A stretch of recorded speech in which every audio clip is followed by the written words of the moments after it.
So what brought you into our coaching relationship?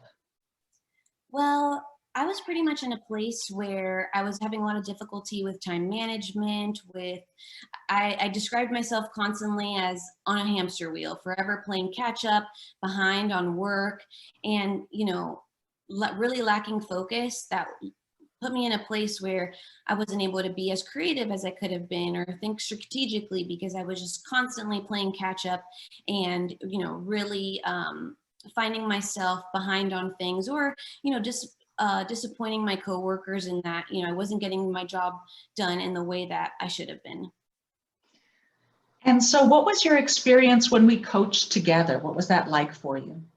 It was a really great experience. I mean, working with you, you're super personable and you let me talk a lot and really, got us, I would ramble almost, but it really made you understand where I was coming from. And so when I think about our coaching, it was a building block kind of experience because we started off slow and we did kind of like the basic things we could check off or, kind of the more little projects that I could do to basically test out different habits and tactics for staying organized, for managing my time better. And every week we'd come back and discuss what worked, what didn't work.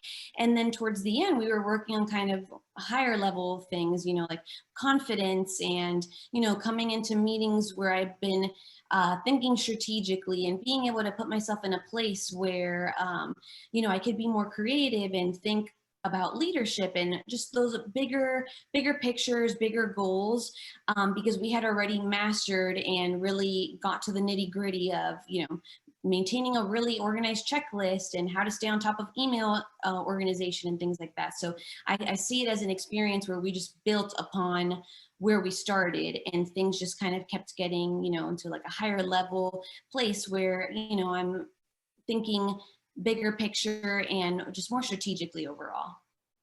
Yeah, and so what have been the biggest changes that you've experienced? I'd say the biggest change was because I was able to now, because of the tactics that we found that worked for me and being able to make it a permanent part of my life, I just have more time to, let's say I block up an afternoon and I'm thinking, okay, how can I improve our Instagram strategy? How can I, more of that project management thinking, because I've got the space to be creative instead of constantly I'm 3 steps behind and I'm trying to catch up.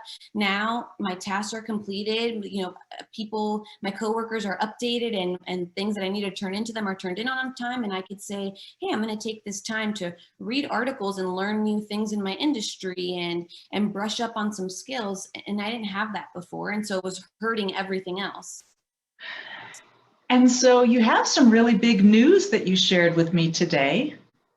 Yes, very exciting. Things lined up very nicely where, I've been at my position for several years and I wanted to be in a new position, a higher level position. And unfortunately, having gone through this, where I found myself kind of in this hole and, really struggling, I wasn't able to leverage new skills I had gained or new experience because it's like, well, you need to master these things first. And so through the work that we did together, my team has seen such an improvement in a lot of the areas that we mapped out. And so I'm really excited to announce that, I was a marketing coordinator when we started. And, ever since everything we've worked for, I got a promotion and now I'm a social media specialist. And, I'm really excited to take on this role and have larger responsibilities, but be able to hone skills and know that my team trusts me to, work on these areas of the company that are really important to us in our future.